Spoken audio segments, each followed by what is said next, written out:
ओम शांति।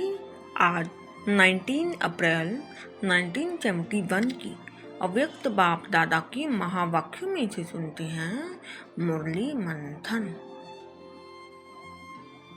मुरली का सार है त्याग, तपस्या और सेवा की परिभाषा।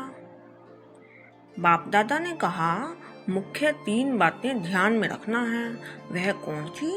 जिन 3 बातें की संपूर्ण ज्ञान मूर्त और सर्वगुण मूर्त बनकर ही जाओ। बाबा ने कहा, एक त्याग, दूसरा तपस्या और तीसरा है सेवा। इन तीनों शब्दों की धारणा मूर्त बनना अर्थात संपूर्ण ज्ञान मूर्त और सर्वगुणों की मूर्त बनना।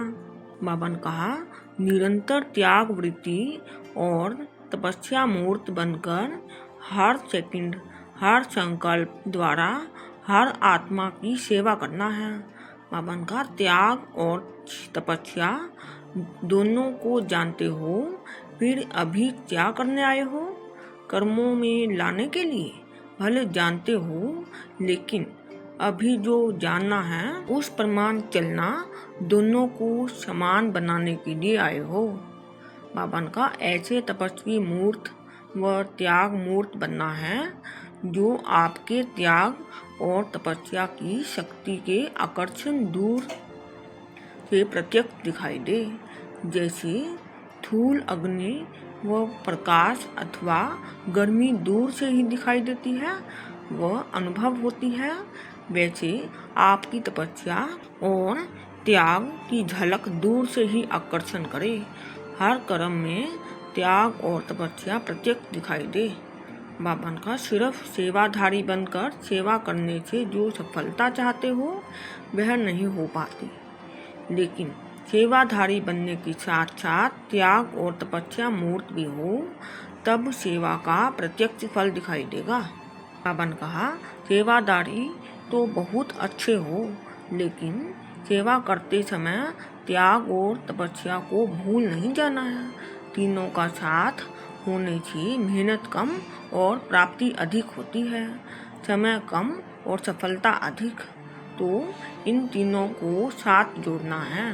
बाबा ने कहा, नॉलेजफुल की निशानी यह दिखाई देगी कि उनका हर एक शब्द पावरफुल होगा और हर कर्म सक्सेसफुल होगा।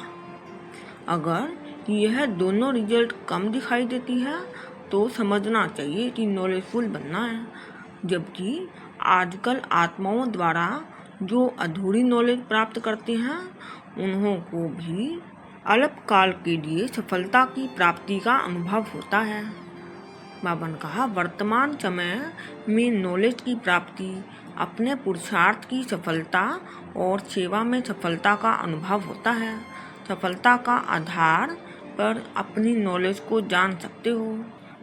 बाबा ने कहा, मस्तक अर्थात बुद्धि की स्मृति व दृष्टि के सिवाय आत्मिक स्वरूप के और कुछ भी दिखाई न दे, वो स्मृति में न आए, ऐसे निरंतर तपस्वी बनना है। जिस भी संस्कार व स्वभाव वाले, चाहे रजोगुनी चाहे तमोगुनी आत्मा हो, बाबा का ऐसे सर्व आत्माओं का सेवाधारी अर्थात कल्याणकारी बनना है। इनकी महीनता का अनुभव करना है। हर पुरुषार्थ में फलीभूत वह हो सकता है जिसमें ज्ञान और धारणा के फल लगे हुए हों। बाबा ने कहा, आपके चलन और चेहरे से ईश्वरीय नशा और नारायणी नशा दिखाई पड़े। चेहरा ही आपका परिचय दे। बाबा ने कहा, ज्ञान गुप्त है, बाप गुप्त है, लेकिन उन द्वारा जो धारणाओं की प्राप्ति होती है वह गुप्त नहीं हो सकती है। तो धारणाओं को व प्राप्ति को प्रत्यक्ष रूप में दिखाओ, तब प्रत्यक्षता होगी। बाबा ने कहा, सभी त्याग करके जाना। यह नहीं सोचना कि संपूर्ण तो अभी अंत में बनना है, तो थोड़ा बहुत रहेगा ही, लेकिन नहीं। त्याग अर्थात त्याग, जेब खर्च माफिक, अपने अंदर थोड़ा बहुत भी संस्कार रहने नहीं देना है, समझा? जरा भी संस्कार अगर रहा होगा तो वह थोड़ा संस्कार भी धोखा दिला देता है। इसलिए बिल्कुल जो पुरानी जायदाद है वह भस्म करके जाना। बाबा ने कहा, हर एक लाइट के ताजधारी दिखाई दें। ताजधारी तो भविष्य में बनेगी, इसलिए मुख्य ध्यान इस लाइट के ताज को धारण करने का रखना है।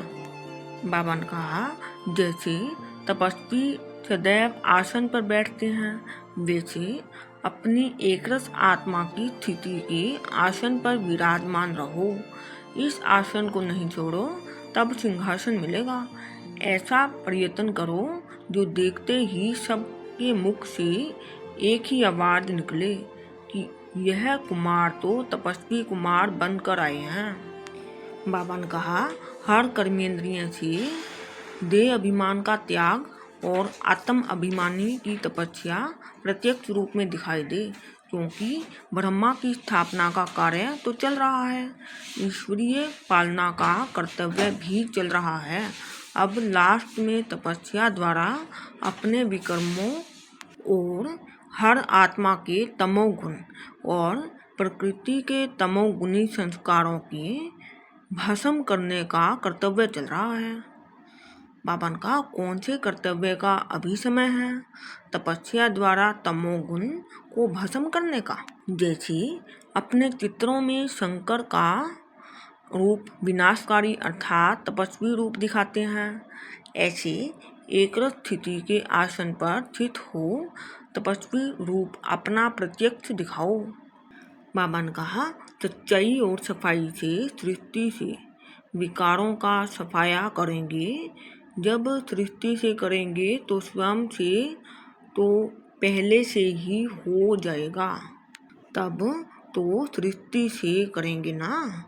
तो यह स्लोगन याद रखने से तपस्वी मूर्त बनने से सफलता